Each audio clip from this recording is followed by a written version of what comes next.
Something burning?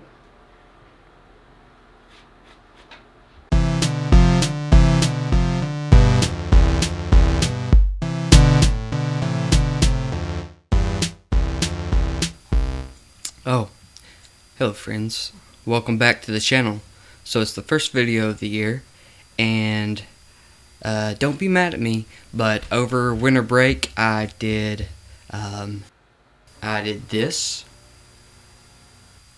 and this, and it was the first polymer clay structure I had done in years, and I had never done them to this scale before, but these were Christmas presents for my friend, and I didn't have time to film these and make them at the same time like I had planned on doing, so I'm sorry you missed out on that. At any rate, I didn't know really what to make. I tried doing a clay sculpture, and as soon as I got started with that, the power went out from an ice storm, so I wasn't able to finish that either. And I got to thinking, I'll just show you. So this is the first spaceship I ever made. This was a Kitbash I did in sorts, and it has since been manhandled by my 3-year-old son, and so it's seen a little damage. But anyways, it was a water gun, and I just used bits of plastic junk and things. Like this piece right here is from an Xbox controller analog. So the satellite dish spins, and then I think these are wire nuts for the engines. Yeah, and I used this 2mm foam to kind of give parts of it like heat shielding for re-entry into atmosphere. And I never painted it. I never finished it. At the time, I didn't really know how to paint miniatures or things. I didn't necessarily know how to paint at all. I still don't know how to paint. But, you know, it was fun. So, I thought for this episode, I would do a little bit of kit bashing / trash bashing, and yeah, it went pretty well, and it was a lot of fun. So, that's what you're about to see. So, yeah. So the first step of any good kit bash is to find all your junk and sort through it and look for bits that you like. It's easier if all this is just dumped out. So I rummage through, things and look at different shapes and everything that might go good together.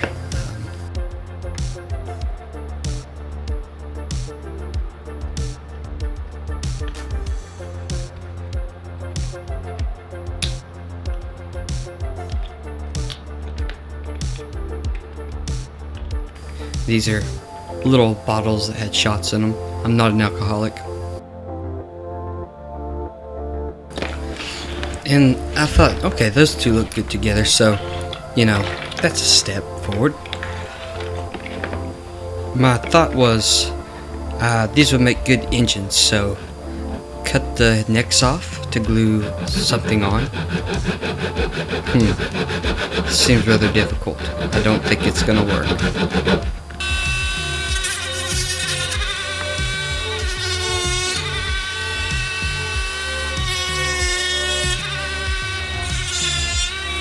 And they'll just think you cut through it with the saw.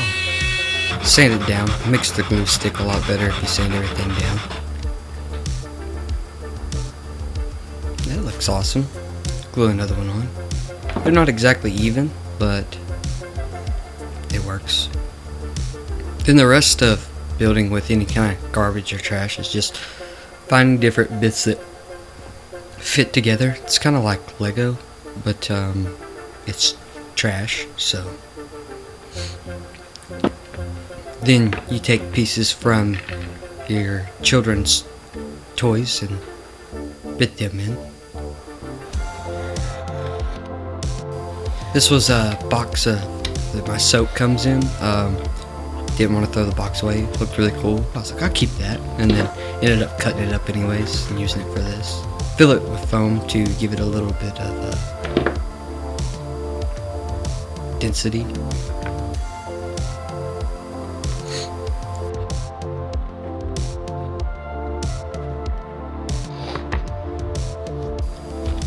So this is my first time working with styrene. I've never worked with it before, but I gotta say, I have found a new passion, which is building with styrene.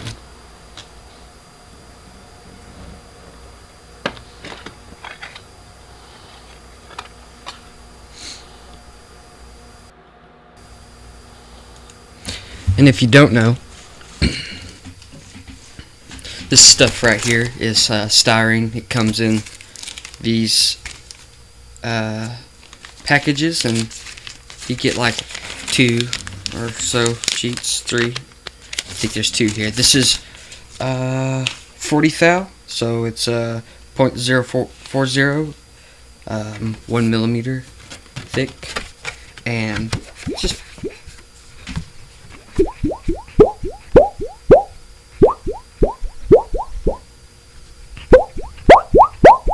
that is the best sound in the world.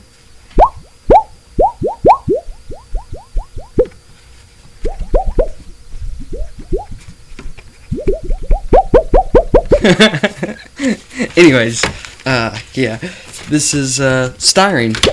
You can cut it, and then you just have to score it and snap it. I've watched Adam Savage do a lot of building with it. He is very good with it, but apparently it's used in a lot of model making. Anybody here that does hobby train stuff probably is very familiar with this. I'm probably preaching to the choir, but at any rate, it's very, very cool stuff. So I thought the spaceship needed a deck for the back, and I kind of wanted to go with like something that was gonna haul cargo. Or at this point, I didn't really know what I was gonna build. I just knew that I was gonna need more flat building surface, so that was kind of what I went with. And these are some barrels that I also stole from my son. Choking hazards and stuff, you know, toddlers mix. And this is the granny canvas. It's used for like making designs with yarn or thread or whatever. Not really sure, but it makes awesome grates and metal mesh. So, and it's lightweight, easy to sand, and easy to glue. So yeah. Sometimes you just find those all around good material, and not many things can beat it, and this is one thing that I'll be keeping in my kit.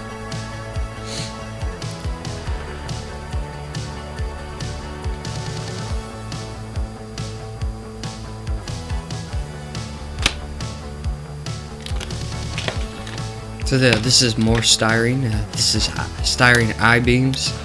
They're really cool. They cut fairly easy, but just be careful. Don't cut your fingertip off. Some of you out there are reckless and dangerous like I am, so.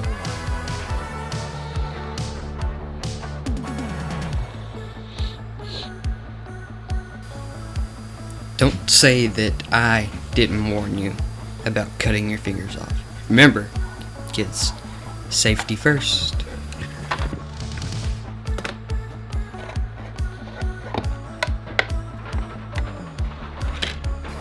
It's obvious now that I found a passion for styrene. If you haven't come to terms with that yet, then just wait. There's definitely going to be a lot more styrene in this build.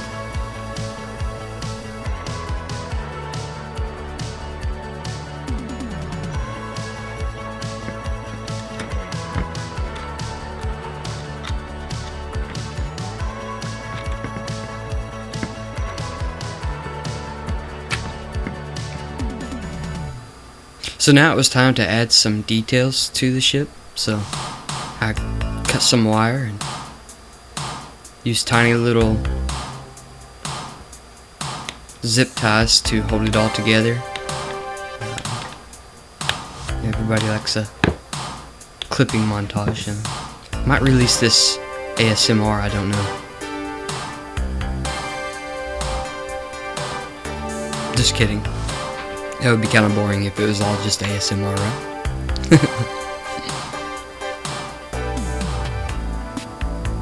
So this is that 2mm foam that I used on the first spaceship I made, and like I said, I want to use it as a heat shield, and I thought in order to protect that bubble cockpit, it would need some, and I used a tiny little screwdriver to give it little rivet holes or bolt holes or whatever, just like I did with the first one.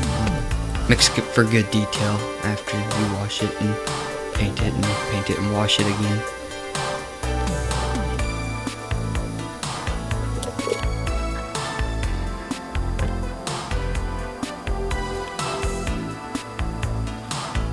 So, more styrene. I learned this method called paneling from watching Adam Savage do it. Watching Adam Savage do the paneling with styrene. And I thought, you know, it builds out good bulk and detail to flat surfaces, so I kind of just went nuts with it and put it in places where I thought it belonged. It just makes things look more realistic, and you know, they might be in random spots and might not necessarily make too much sense, but if it makes sense to you while you're doing it, then that's all that really matters, right? It just has to make sense to the maker, and then after you paint it and everything, people can just draw from it what they think it is.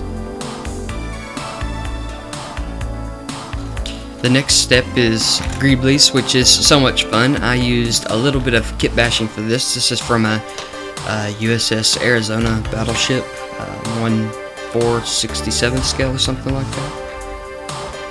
Just went through the whole kit and found bits that I liked. This is actually the first model kit I've ever bought, so it came with a lot of options, and I saved a lot. Every time you cut them out, you don't necessarily use every single one of them that you like, so you just store those for later. Put them in, you know, a junk drawer or something like that.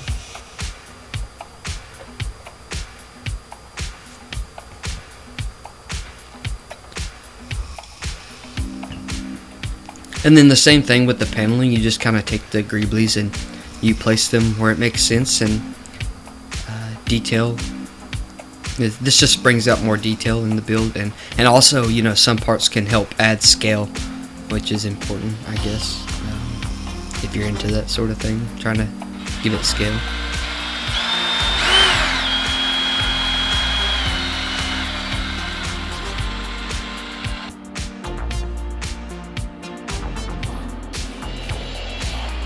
So, you know, I thought maybe I should add some wings to this thing, since it is a spaceship, and the back just seemed kind of empty, and I am definitely glad I did, because this just made. Sometimes you just add parts like that, add little bits like that, just kind of make it, and it just turned out great.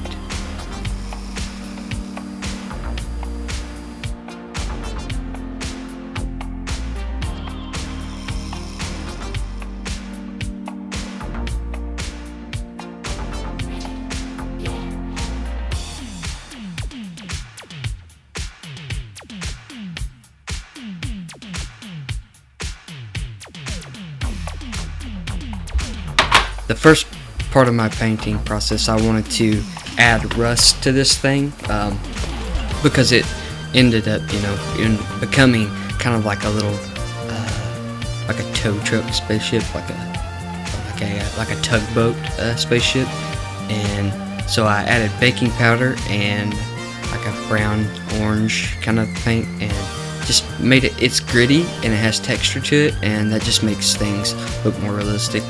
So I just dabbled it in places that I thought would accumulate a lot of rust over time, coming in and out of atmospheres. And then the next step was to paint the cockpit before I did anything else. So I wanted to get kind of like a warm tone, like a warm glow to it. So I started with like a desert tan, and then I topped that off with a off-white, and then after that was done, I went back through with like a gold flake, and I dry brushed on that gold flake paint. It's kind of metallic to just give it like a look more like glass, or some kind of futuristic glass. Then I used this liquid latex stuff. Yeah, so this stuff right here, you can get it at Walmart or wherever you get your hobby stuff at. It's art and masking fluid, and it works good because you just shake it up, and then you dabble some on with a paintbrush, and it creates like a gel coat, and then you just put that in pieces where you want like paint flaking or whatever, and then after you paint over it and then just rub it off, it looks really cool. It looks like actually how paint chips in layers, so that's what I was trying to achieve here. I tried a lot of new things in this, and maybe necessarily didn't all turn out so well.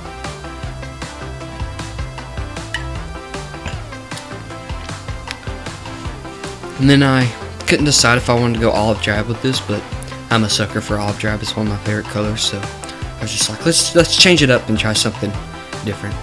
So I went with blue, and I gotta say, everything went right.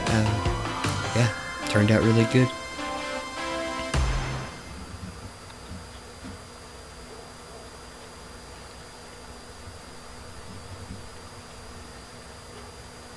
Then I stenciled on some numbers and letters and stuff just to kind of give it like a classification.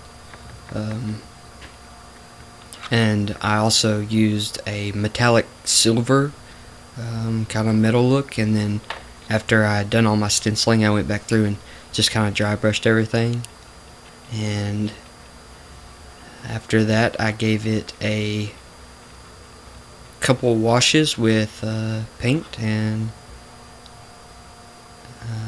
hurried up to film it before it dried. Like always, I don't know why I just don't let things dry. Yeah, so just it is what it is.